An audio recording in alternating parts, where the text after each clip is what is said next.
96.3. Working out and I'm feeling good. Leather pants fitting like they should. Oh yeah, oh yeah.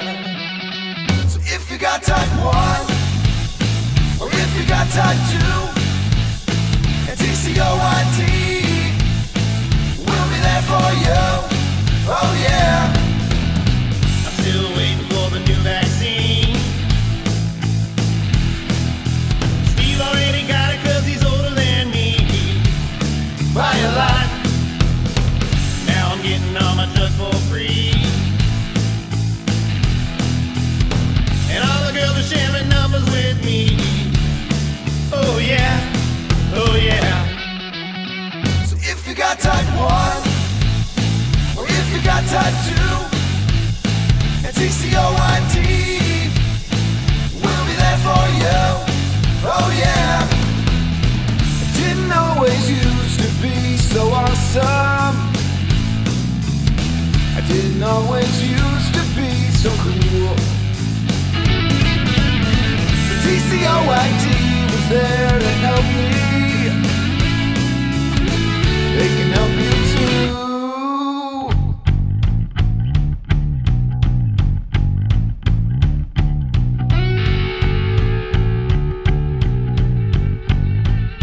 So if you got type 1, or if you got type 2, and TCOYT, we'll be there for you. Oh yeah, if you got type 1, or if you got type 2, and TCOYT, we'll be there for you. Oh yeah.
Stump the endo. Don't try too hard. Yeah. All right, here's a question. Does insulin resistance increase with age and the number of years a person has been living with diabetes? Well, I think that's a good question for both of us because some of your research with Jeremy is insulin resistance in type 1s, and we do know that insulin resistance is an issue in type 2s. So I would say the answer is definitely yes. Yeah. And your therapy may change over time as well. I should just say we just did a podcast with Athena Tamikis from Scripps and Joanne Milo, who is the founder of T1D to 100. We talked about aging, and that was one of the topics we talked about. Yeah. What do you have to add to that? I just want to say a little bit about what insulin resistance is to begin with. And it's a term that you hear not infrequently, but it's sometimes confusing what it means. It doesn't mean that you're the insulin in your fridge went bad or you have an allergic reaction to it or anything like that. It's really a failure of your cells to react to that insulin like they used to. So we have, muscle cells and fat cells and liver cells, all these different parts of our body that their insulin works in. And as those cells stop responding appropriately to the insulin, then they no longer efficiently put glucose where it needs to be, take it out of the bloodstream, lower glucose, and along with a lot of other metabolic outcomes. So as that insulin resistance increases with things like age, weight gain, lack of activity, and sometimes medications like steroids or other things, then it leads to higher blood sugars and other metabolic problems. So it's really important to address that underlying problem of insulin resistance, not just the things that are the outcome of that, like high blood sugars. Yeah, and insulin resistance, that phrase has been around since the beginning of time. When I did my fellowship in the 1990s, that, if you had type 2 diabetes, that's the sine qua non for insulin resistance. So everyone with type 2, classic type 2, has insulin resistance, and there's ways to treat it and ways to improve it. And it is kind of a foundation for many of the abnormalities we see: heart disease, kidney disease, liver disease, and we'll talk about that later with a question that was sent in. So yeah, it's a complicated term, but the bottom line is the cells of your body don't utilize your glucose normally. Yeah. Insulin is just not effective. It's not working as well as it used to. Yeah. No, just say if you're Bill Polanski and you're a type 2 that's resisting insulin, even though your doctor's been telling you, you have resistance to insulin therapy, which he talks about all the time. Right. Different issue. All right. There's a lot more to say about that, but let's move on because we're getting some good questions in. Yep. Here's a question about treatment approaches in type 2 diabetes. And I think this is an interesting question because our approach to treatment has really changed in the last decade or so. The question is metformin still the recommended first treatment for type 2 diabetes? And if not, which medication is? Yeah, I can briefly talk about the treatment algorithm that the American Diabetes Association puts out. But, that's different than what people do in clinic. And nowadays, it seems like most people get put on metformin. It's generic, it's cheap, it's a good drug, it's, once or twice a day. And the thing is, the recommendations now, if you have heart disease and you look at the formal ADA recommendations, they say you should go to one of these GLP-1 drugs or an SGLT2 drugs. And if you have weight issues, you might go to a GLP-1 drug first too. So things have changed, and the ADA even recommends using these drugs even if your A1C, your glucose control, is normal, but you have these other secondary factors. So metformin still is kind of the first drug of choice, but not as much as it used to be. Yeah, it probably shouldn't necessarily be the first drug of choice for a lot of folks, and that's anybody that has, heart disease, kidney disease, who wants to lose weight. So metformin's a good medication. It has some good metabolic benefits, but mostly it's for blood sugar lowering. And if we're not addressing those other issues as well with metformin, then like the GLP-1s and sometimes the SGLT2 inhibitors might be a better first line agent for a lot of folks. Yeah, the class of GLP-1s, and I'm sure we're going to get to those, and SGLT2s, I love how you say it so fast like Jeremy does. They have really revolutionized the way we treat folks with type 2 because they have so many benefits. And I think even insurance companies are becoming a little more lenient on allowing these things to be prescribed earlier. And of course, insurance companies, they're all different. They might say, have you tried metformin? Yeah. And then we say, oh yeah, they did try. Yeah. I swear. Yeah. But because metformin does cost less. And hey, if you don't have great insurance coverage and you're looking for an effective medication, metformin is a good option. Totally. Totally good. All right. Wonderful. Okay. An adjacent question, still on medications, but this is talking a little bit more about some of the metabolic issues that tend to run with diabetes. The question is, do I need statins or medication like lisinopril if my cholesterol and blood pressure are well in range?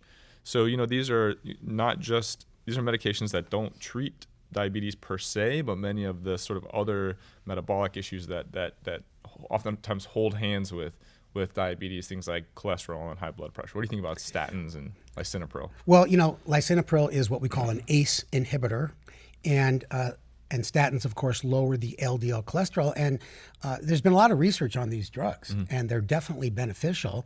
But your question's excellent because sometimes insurance companies will send a letter to the folks they serve, and they say, hey, you're not on a statin, even though they don't even know what the LDL level is. So I think the question is, if your LDL is at goal, do you need a statin? And the other one is, if your blood pressure is excellent, less than 130/85, most of the time, do you need an ACE inhibitor? And ACE inhibitors have been proven to protect the diabetic kidney. That was proven 20, 30 years ago. So my answer is, if you're at goal, I'm not sure if you need the medication. Yeah, I think it's a discussion at that point, and kind of like an individual decision. Some of the guidelines would say that most people with diabetes should be on those medications because we know that statins do help lower LDL, and the lower the LDL, that's associated with a lower risk of cardiovascular disease. So if your LDL is below the goal, which should be less than 70 with most people with diabetes, but if you've had a heart attack or some other heart disease, it should be less than 55. Yeah. Even if you're meeting those targets, maybe somehow off of a statin, without a statin, you could get those lower with a statin. So if you don't have side effects with a statin and you tolerate it well, then it can still be beneficial and reduce your risk. Same kind of idea for me with lisinopril. It can protect the kidney even beyond the effects in terms of lowering the blood pressure. So it's one of those things, if people with diabetes, especially if you have some reduced kidney function or some protein or albumin in your urine, then being on a lisinopril-like medication, an ACE or an ARB medication, can be protective for your kidneys. Yeah, well said, Schaefer. There are people out there, and you're in the audience and the listeners, that you don't want to take any medications. And if you are at goal, if you were my patient, I'd say, well, you're at goal. Your LDL is 65. You haven't had any heart issues, and maybe your HDL is a little high. That's the protective one, and then I could go ahead and say, no, you don't need to take it now. So it's an individual thing. But if you're not at goal, there's no question that you would need one of these two medications, depending if you're talking about cholesterol or blood pressure. Yeah, well said.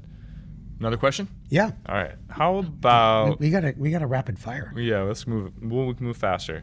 Okay. What lab should I ask for at my next yearly diabetes visit? This is a good question, sort of a keep your doctor honest type question. Make sure they're doing everything right. Yeah. Well, you go through the list, and I'll add anything that. Perfect. Okay. I think you may have forgotten. What I would think of an annual diabetes. So you want to get your A1C. Right, check in, and if you have a CGM and you're checking your blood sugars at home, make sure that those match up with your A1C value. But you want to get your A1C to see where your blood sugars have been.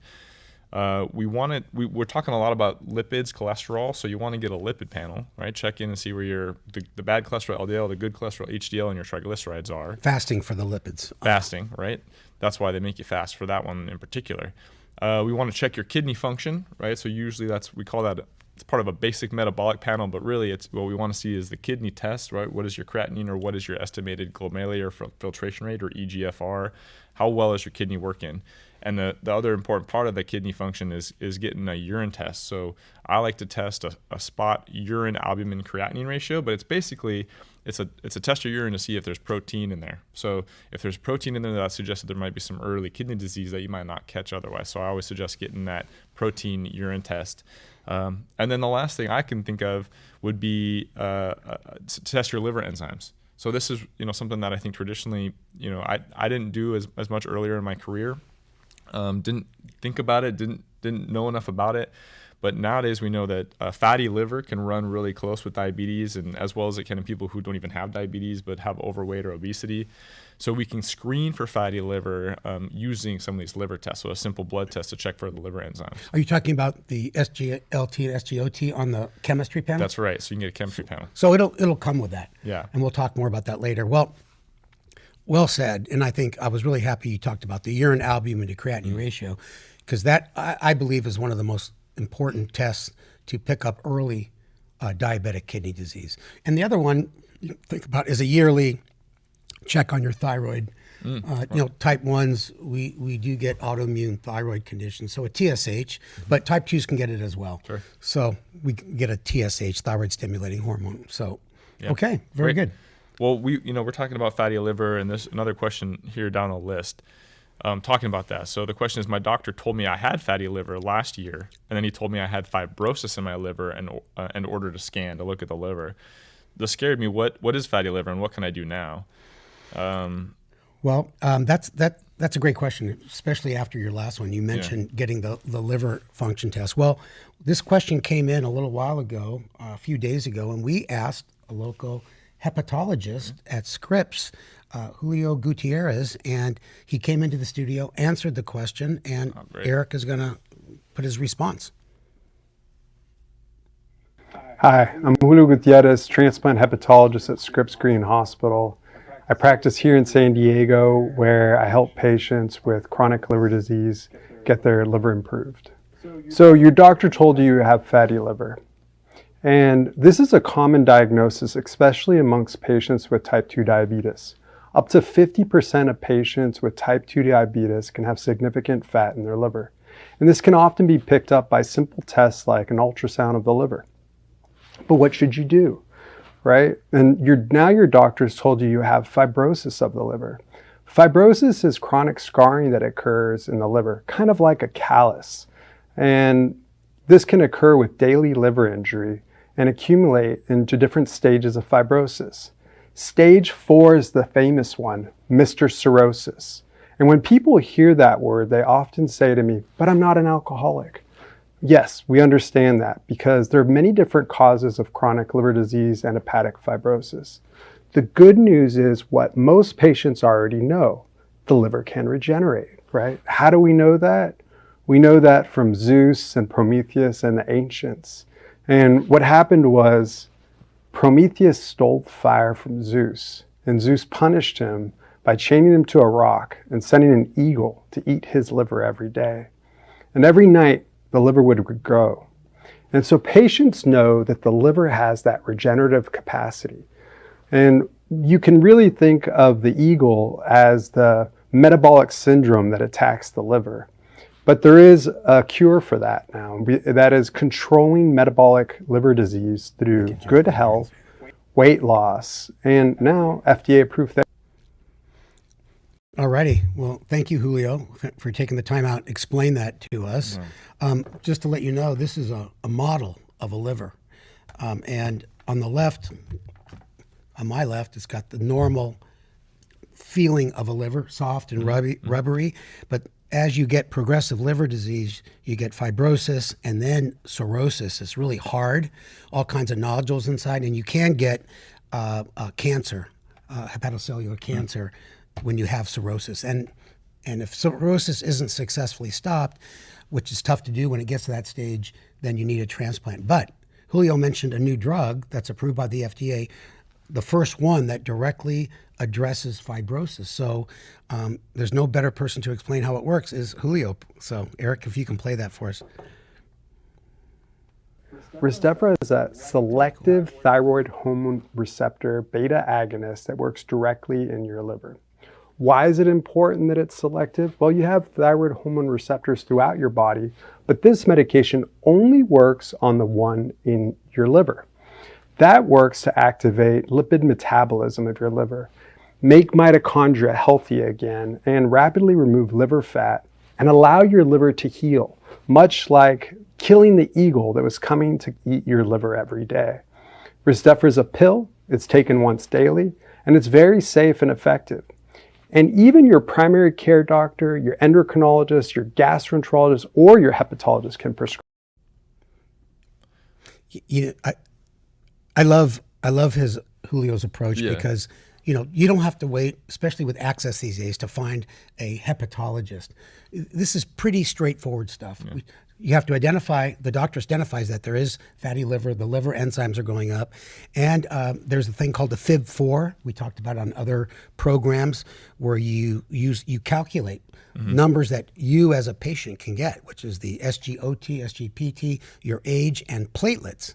And the platelets come from a complete blood count. Yeah. So, and then some hospitals give you that FIB4 value automatically if it's in the charts, like above 1.6. Is that the level? Yeah, I don't know the cutoff. Yeah, but there's a normal cutoff. And you can just, most of us will have those labs. If you've had labs drawn recently, those will be in there, so you can just calculate that yourself. And you could be the first one to say, "Hey, doctor, I think I might have fatty liver. Yeah. Could we go to the next stage?" The real key is to screen for it, to catch it.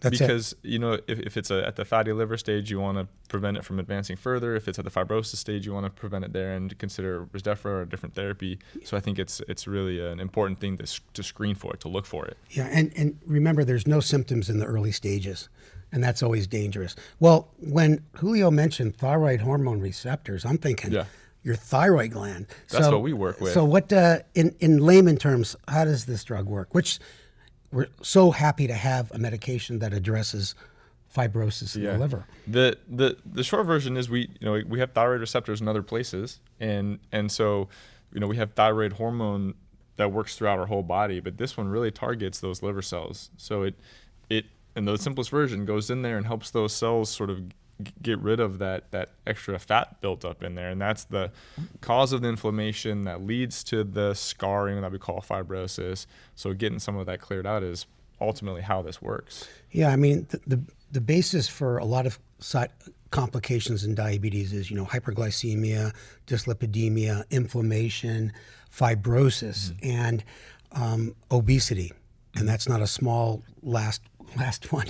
And up until now, the treatment for fatty liver fibrosis is weight loss. Yeah. And that's why these GLP-1 drugs have taken center stage along with Resdifra, because they help you lose weight. Mechanism is not a direct mechanism like Resdifra, but they have shown that drugs like Ozempic, Mounjaro, people lose weight and their fatty liver improves. And in fact, Ozempic has the official FDA indication for reducing the progression of fibrosis. So now we have two pillars of therapy. Before we didn't have anything. Yeah, that's partly why we didn't screen for it. We just weren't smart enough to know what to do with that information. But we really should be screening now and finding these people. Yeah. All right. Well, that leads to one of our next questions. The question is, how do you know if you would benefit from a GLP-1? And there's a whole lot of answers that we can probably just list them off pretty quickly. But we just talked about one, right? If you have fatty liver, that is tied closely with weight loss, of course. So if you're overweight or obese and you want to lose weight, you think that might be beneficial for you. If you have type 2 diabetes and you need help getting your blood sugar down, we already talked earlier about the ADA guidelines for people who have heart disease and kidney disease. Those are two other potential indications for starting a GLP-1. Sleep apnea is another big one, and it's been shown to be very effective in treating sleep apnea, in particular in people who, again, can benefit from losing weight. What else am I missing? One more, chronic kidney disease. Thank you. Yeah. So, I mean, think about that. When we start these drugs in our patients, this is what I say to them. You have to realize this is lifelong therapy. And people always say, I want to get off my medications. Well, this is one drug you do not want to get off because it has so many benefits. Yeah. And, so when people say, I just want to lose some weight for my kid's bar mitzvah, I say, no, it doesn't work that way. This is lifelong therapy, and this will help prolong your life, no question. And I do think we should use these agents much sooner than we have been traditionally. Now that they're more available, the prices are coming down. Now they're coming out in oral form. Both Novo and Lilly have oral GLP-1s coming out. So I do think that it's really the future of treating type 2 diabetes and its complications. They might even help you cut back on your gambling a little bit, which so there's a bunch of benefits that we are still learning about with these medications. Yeah. Central nervous system benefits. I mean, they're being studied in Alzheimer's. There's a lot of addiction therapy, all sorts of things. So it's very, very interesting how what really is a metabolic drug that's targeting our metabolism can have such a great effect on our whole body. But it makes sense. Our whole body relies on our metabolism working appropriately. When you were a fellow, what year was that? 2015. So these drugs, I think Victoza may have been out then, one of the first ones by Novo. But look what it has come to. So it's really, the answer to your question, it's the rare person who is not with type 2 diabetes, who is not a good candidate for a GLP-1. And of course, you want to have the right reasons, diabetes control, obesity, all the things that Schaefer just mentioned. You already said, so you added on CKD, which I failed to mention, but one of the questions was specifically said, is it safe to take a GLP-1 if you have kidney disease? Well, not only is it safe, it is indicated. I think it comes down to how bad your kidney function is. There may be some limitations with your GFR when it gets below 25. I'm thinking more like Jardiance and Farxiga. But I would say that when we look at what we call pillars of therapy to prevent the progression of diabetic kidney disease, we have glucose control, blood pressure control. Then came the ACE inhibitors, which we talked about. Then the SGLT2 inhibitors, and now the GLP-1 receptor agonists. And then there's always Corindia, another excellent medication that Bayer makes that has been proven to prevent the progression of diabetic kidney disease in people with type 2 diabetes and without type 2.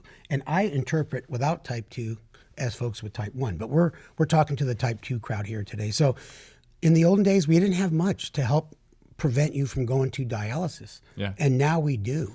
So it's amazing. Right. If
using an amylin analog, dulaglutide.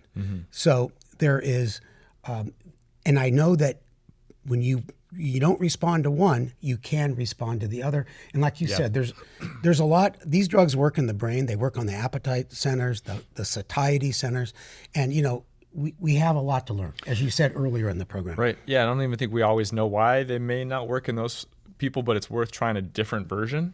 Right. So if you're tolerating it okay, but you're just not getting the weight loss that you think you can benefit from, try one of the other agents out there. Yep. And sometimes it's worth thinking about if there's something else going on. Is it a different medication that's interacting? Is there, you mentioned thyroid earlier, check your thyroid levels. So check out some of these other health issues that could also be contributing. That's sort of like slowing down the weight loss effect. Yep. And then also, the expectations matter too. But I think, if I have a patient who loses and maintains a weight loss of about 5% or more, I consider that a success. And maybe they're shooting for 10% or more. They may have a number in their head, but we know that at 5% weight loss, there's major metabolic benefits, reductions in cardiovascular disease, better for your kidneys, blood glucose numbers improve significantly. So I think even relatively modest weight loss, if we can maintain that, is really beneficial. Yeah, and the FDA deems 5% as a limit to approve a drug for weight loss. All right. Okay.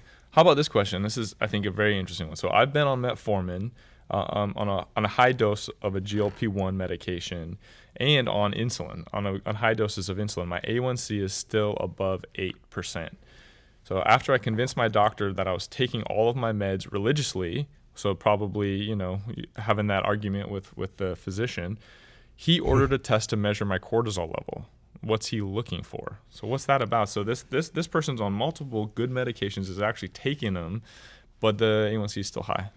You know, I'm glad they gave us that clue, because it sounds like this patient may have hypercortisolism. We have some good videos on our website regarding that, and it's an underdiagnosed condition. And by the way, people with hypercortisolism don't respond great to GLP-1 drugs. Add that to the list. So what is cortisol? It's an important hormone. We need it to live, but when your adrenal glands, which is one of the sources of it, produces too much continuously, autonomously, meaning it never comes down to normal. High cortisol, you've all taken steroids, it messes up your diabetes, causes weight gain, but it causes a lot of metabolic issues, from hypertension, heart disease, liver disease, kidney disease, and a lot of times patients are misdiagnosed for years because it's not a condition that we typically get trained a lot. Yeah. We probably never talked about it during your fellowship. No. We do it now. Kind of missed that one when you were teaching me. Yeah. Well, I didn't know then either. Yeah. The condition has always been around, but it's just getting recognized more and getting more attention. Yeah. I think that there was a study that was recently published that showed that about 25%, about a quarter of the people who are on multiple medications for type 2 diabetes but still have an high A1C, they're on medications, they're actually taking them. A quarter of those folks have high cortisol levels, and I think that shocked a lot of us. I don't think any of us had any idea how big of an issue that was. So, getting your cortisol checked might be a good answer in that situation. Yeah, exactly. We all learn about, Cushing's syndrome and Cushing's disease based on Harvey Cushing, the guy who discovered it. And that's kind of the end stage when people change their physical features. Yeah. But it's a slowly progressive condition. And we actually had a podcast with a patient who had hypercortisolism with his significant other. And what he went through, and it's quite frustrating. So, there's a test that you would ask your doctor for. It's called the overnight dexamethasone suppression test. And we're not going to get into the details of it now, but if you're on a lot of medications, your A1C is still just not budging. And I think if you're on a high dose GLP-1 and you're not budging with the weight, something else may be going on, which is what you said on the last question. Great. Thank you, Steve. Okay. How about this? This is a question about triglycerides. So that's one of those lipids that we test for on the lipid panel. Not one that we talk about probably as much as the LDL, that bad cholesterol, or even the HDL, the good cholesterol. But triglycerides is really the other important number on there. Well, what can you say about triglycerides? I mean, like this world is LDL centered. Yeah. But triglycerides are important, especially when they get above 500. Yeah. Triglycerides are kind of, I think about triglycerides as the sort of the energy breakdown that comes from our fat, right? So our fat cells, when they break down and release energy into the bloodstream, if we're measuring triglycerides, we're kind of seeing that. So it's almost like the glucose equivalent, but from the fat cells. And a lot of times we see as blood sugar rises, so do triglycerides. People who have insulin resistance have both of those problems. So you'll have high blood sugar and you'll have high triglycerides. And a lot of that has to do with that insulin resistance that's happening at the cell. So if your fat cells, just like the rest of your body, are resistant to the insulin, or that insulin's not working as well, they're going to release more triglycerides. You're not going to clear those triglycerides as much from the body. So it's a little bit of a marker of sort of metabolic disease or dysfunction, but it's also itself dangerous when those levels get high. Yeah, and the thing is, when they get high, you're at risk for a pretty serious condition called pancreatitis. So what do? We try to get the glucose levels under control. There are medications like gymfibrozil, fenofibrate, and alpha omega 3. But mention the new medication that was just approved for people above 500. Yeah, Tryngolza, or olezarsen is the other name for it. And, that's a medication that... Which name is better? One is chemical name, one's the marketing name. Yeah. whichever one you can remember or pronounce. In clinical trials, this was they focus this on people who have sort of a family history of really high triglyceride levels, which again can be dangerous. So if that's something that runs in your family, then it's something you want to talk to your doctor about.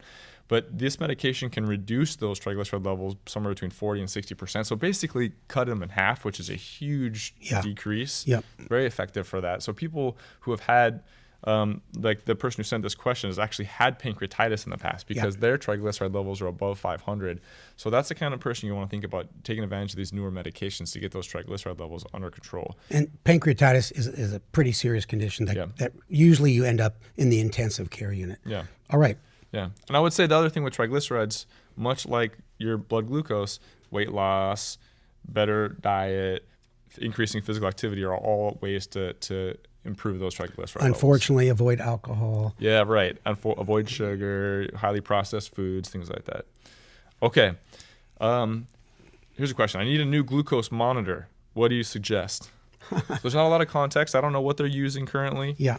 Well, let's go fast on the rest of it. I want to make sure we have time. For sure. There's a lot of good glucose monitors out there. In general, the finger stick devices, I think that's what you're referring to. There's a lot of off-name brands.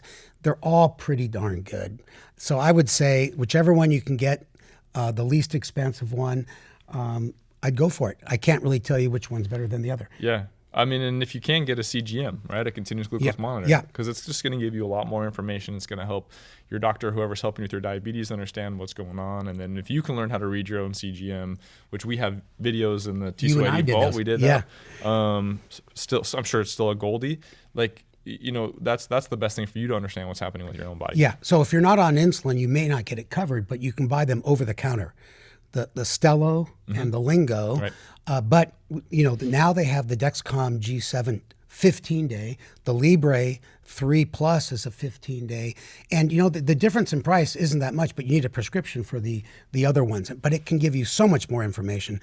It's eye-opening to, when you're getting high, what time of day, what kind of foods, jack your blood sugar up the highest. It tells you if you're on the right amount of basal insulin, fast acting, Afrezza, whichever type of therapy you're on. Yeah, and there's a question that's sort of in line with that. What's being done to advocate for the use of CGM for all people with diabetes, not just those on insulin or hypoglycemia? You haven't seen me with my, my little sign that I walk up and back in front of, the medical center. No one's been a bigger advocate than Steve, for sure. Yeah, you know what? I have said this for so long. CGM should be available for everybody because think about this. Let's say you had pre-diabetes. Everyone has pre-diabetes before they get type 2. They may not know it, but what a great way to see what happens with exercise, eating, taking your medications, what time.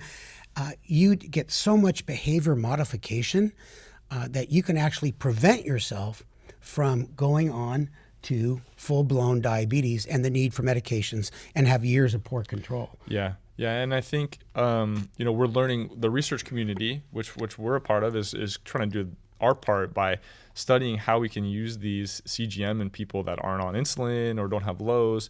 And so far, the research has supported that. It really shows that even if you have prediabetes or if you have type 2 diabetes, but you're not in one of those categories, you're still going to benefit from being on these. So the research, supporting it, and then now it's just trying to get the payers and other folks behind it. So I thought of one more thing about GLP-1s. Yeah.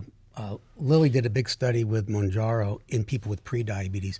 They gave half placebo, fake drug, and the other half they gave Mounjaro. Mm-hmm. And I think 90% of those folks, impressive, went from prediabetes to normal. Yeah.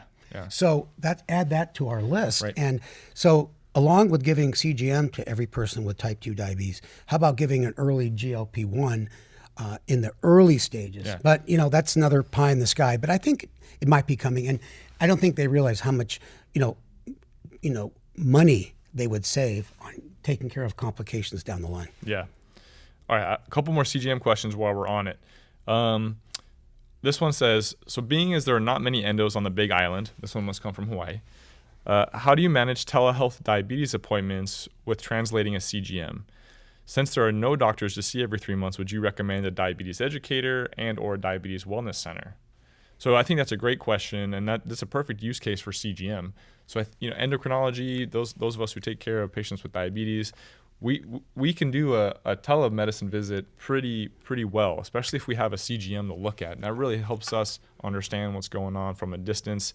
There's obviously always something missed not being in person, and you won't get your foot examined and some other important things that you need to take care of. But if we're looking just at CGM and understanding what's going on with your blood glucose and adjusting your medications, it's very effective to do that remotely.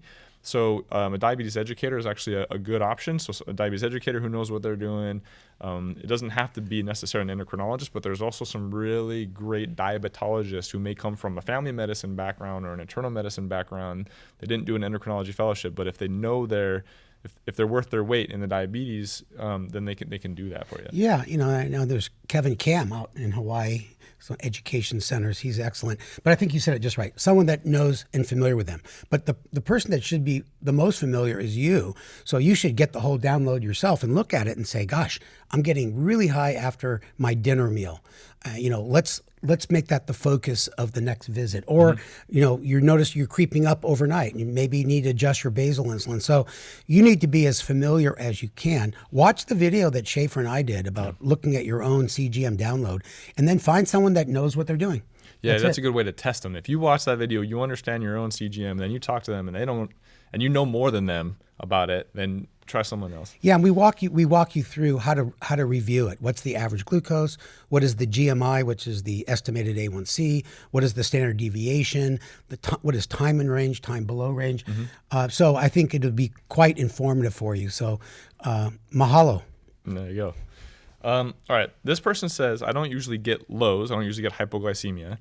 I ate something sugary and my monitor recorded a high at 200, in the 200s. So ate something sugary, blood sugar went up. Didn't do anything else until I later got a warning that I was at 50 and dropping. What caused that drop? That's an interesting one. So this sounds like someone who doesn't usually get lows. I don't know what medications they're on, if they're on an insulin or on a medication like a sulfonylurea medication that can cause lows, or if this was something that just happened in their body. But based on the story, I wonder if this may have to do with their own insulin production. Yeah, so if you're not on insulin or one of these other drugs like glipizide, your body can respond to these high blood sugars and bring it down. And the 50 may not be actually 50. If you had symptoms, it might be a little bit different story. But it would tell me that your pancreas is responding appropriately. And maybe you got a little energetic and gave you a tiny bit more than you need. And then there are other reasons as well. Yeah, there are some folks who can get some hypoglycemia in response to a bunch of sugar because their pancreas is kind of almost ramped up. It secretes extra insulin. And so some people have that frequently, and that becomes a problem, obviously, if they're getting low blood sugars. But it can even happen, just on occasion. So if you eat a big carbohydrate heavy meal or a snack that's all carbs, then your insulin pumps out too much insulin and it overshoots a little bit. So it's hard to say whether that was a real low or not. Yeah. If you're not used to having lows, then, and I've had this happen to me, like I felt it when I did that. And, I got pale and clammy and sort of the classic symptoms, and it's happened a couple of times. Yeah. We got to work you up. It happened to me when I had a bowl of Trix once. You know what? If you're not getting symptoms, it could be totally normal. And that's, a lot of people experience that. Yeah. All right, let's try this. My doc said I could add Trulicity after my A1C crept up. I tried it, but my glucose took a deep dive. I want to try Trulicity again. Should I decrease the metformin? So this, I'm reading into this a little bit. It sounds like maybe there was another, this is a different person, but another low blood sugar after starting Trulicity. Hard for me to say. Usually the Trulicity and the other GLP-1s shouldn't cause low blood sugars. Yeah. And quite frankly, neither should metformin. Yeah, first of all, your doctor sucks because why would your blood sugar have to go up to take a drug to help with weight loss, your heart, your kidneys? So I hope I don't know the guy. But in any case, I think that any other diabetes medication you're on, you could hold it, get permission first, then start the Trulicity at the lowest dose, I think 0.75. And Trulicity now goes up to like 3 milligrams. It used to go up to 1.53, and it's an excellent GLP-1. It's made by Lilly, the makers of Mounjaro, and head-to-head study shows it's not quite as potent, but it is cardioprotective.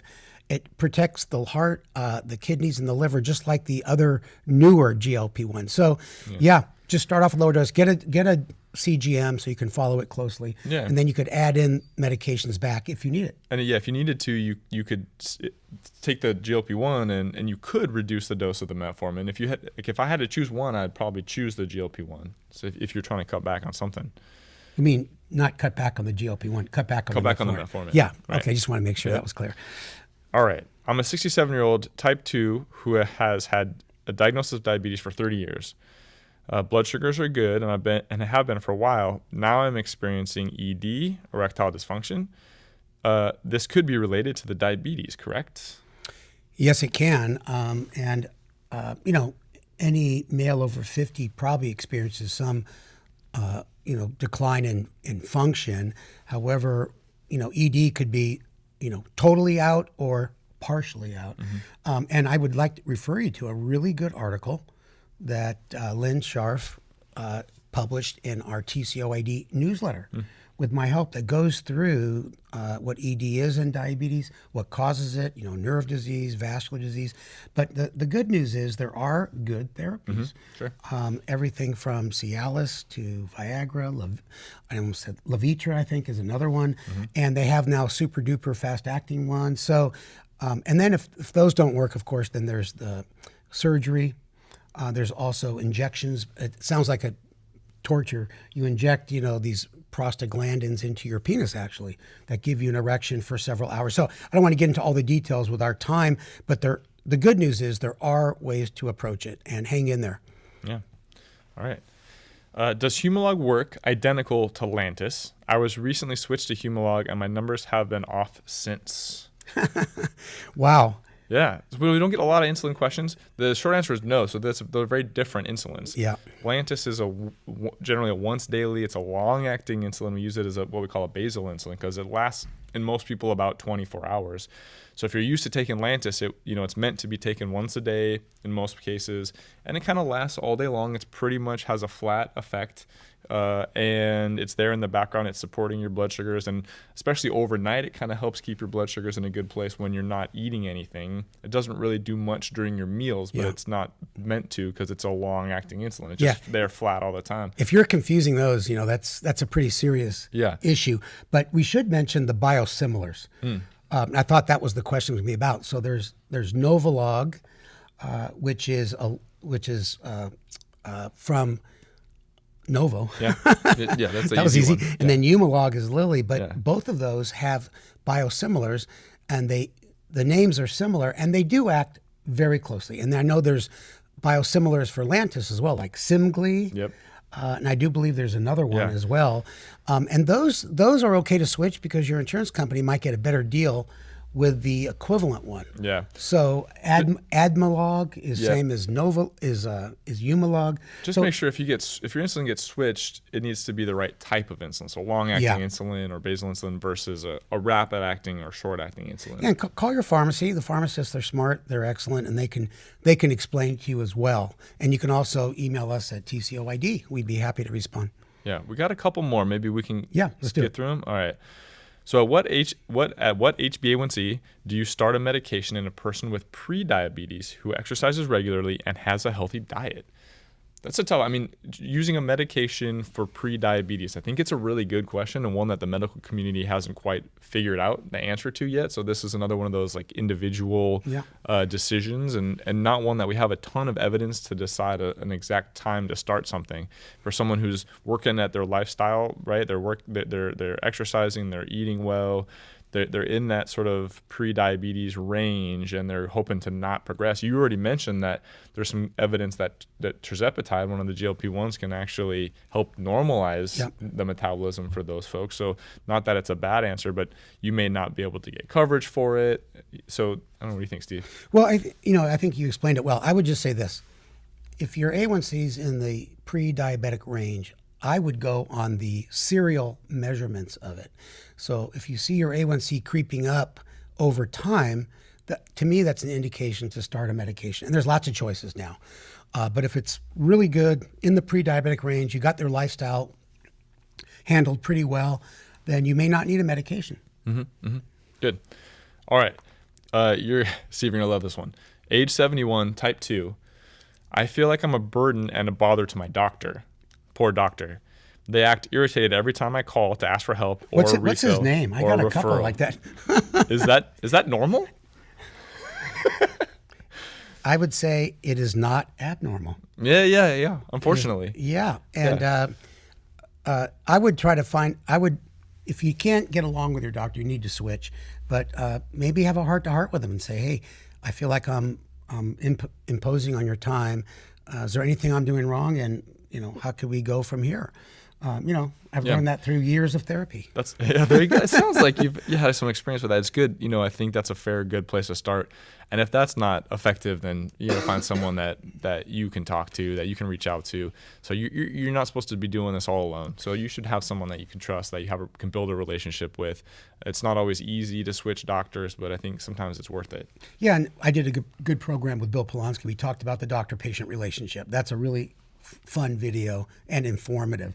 And here's the thing, visits are shorter these days. Doctors are pressured. They got administrative pressures. They're usually behind 3 patients by the time they go in the room. Yeah. So I would just say this, try to be as organized as you can. Don't go in there with a list of 10 questions. Get your top 3 and just say, "Hey doctor, I got a few important questions. Should we answer those first, or let me know when you want me to ask them?" And that helps a lot. Yeah. And so it's a little bit of a two-way street. Two-way street. Yeah. And if they come in late, say, "Gosh, I'm so sorry that you're overworked." Bring a box of C's candy, and for the nurses at least. There you go. The nurses. You'll be treated really well. Yeah. All right. Good. Question about statins. I've heard that statins can increase calcium in the blood and can cause anemia. My calcium is high and I have anemia. My PCP suggested, my primary care provider suggested that both issues are due to CKD. Would you suggest I stop taking statins to see if that helps those two conditions? Yeah, I would say this. You need to, that's a good question for your doctor, but I can just tell you we have several other choices that lower LDL that are not statins. So we have the PCSK9 inhibitors like Praluent, and we also have a drug called Nexletol. It's a once a day pill. So you don't have to use a statin if your LDL is too high. Yeah. Agreed. I think, but CKD is also a very good explanation for those problems. Yeah. So it's possible that your doctor is correct, but maybe you could try something different if you feel like it. Why is my glucose level so high in the morning around 4 to 10 a.m.? That's a great question. Yeah. Well, there's a lot of reasons, but the most important reason is there are circulating hormones on diurnal variation, and they're higher in the morning, and they're hormones that counteract the action of insulin. So we have epinephrine, norepinephrine, cortisol, glucagon. And so it's pretty typical to have a little bit of what we call insulin resistance in the early morning. If your pancreas is normal, like Schaefer's here, his pancreas may secrete a little more insulin and his blood sugars stay flat. But if you don't have enough insulin to counteract that, you may creep up in the morning. Yep. All right. 2 more questions, and I'm going to combine them because it's kind of bringing us full circle back to insulin resistance, where we started. Number 1, my CGM says my night/resting glucose level is about 101. To me, a good blood glucose. But is that a marker of how much insulin resistance I have? If so, how to lower it? And the second question is, are there standard meters or tests to know how much insulin resistance one has? So how can we measure insulin resistance, and then what can we do about lowering it? Well, you're kind of more of the expert than I am, but I would, we can do a glucose clamp study on you. There's a formula we use called the HOMA-R, and you use your total insulin dose, your weight, come out with a number. But the simplest way is to look at how much insulin you're on based on your body weight. Yeah, if you're using insulin. Yeah, units per kilogram. So what would you add to that? Yeah, so Steve's saying that there are some formal laboratory tests that you can do. They're not easy, and they're not things you can just get ordered, at your corner CVS or anything like that. So we don't use those in the clinic. Occasionally, if you are really interested in trying to figure that out, your doctor may be able to measure some tests looking at your circulating insulin concentrations along with your blood glucose levels and your C-peptide levels, which is a precursor to insulin in your own body, that sort of thing. But those are also pretty complicated. And so the short answer is there's no easy, simple, routine way to measure insulin resistance. But I think ultimately it comes down to if you're on a number of medications and your blood sugars are still above where you want them to be, that could be a sign of insulin resistance. Certainly if you're on insulin and you're taking higher doses of insulin or you're needing higher doses over time, then that may be a signal of insulin resistance building. And the answer to what to do about that is kind of all the things that we've talked about, right? So consider a GLP-1, work on weight loss, whether it's through medication or through exercise, diet, things like that. Physical activity itself will, even regardless of any weight loss or lack thereof, physical activity will actually improve your insulin sensitivity. So it's a way to fight against insulin resistance is just moving. And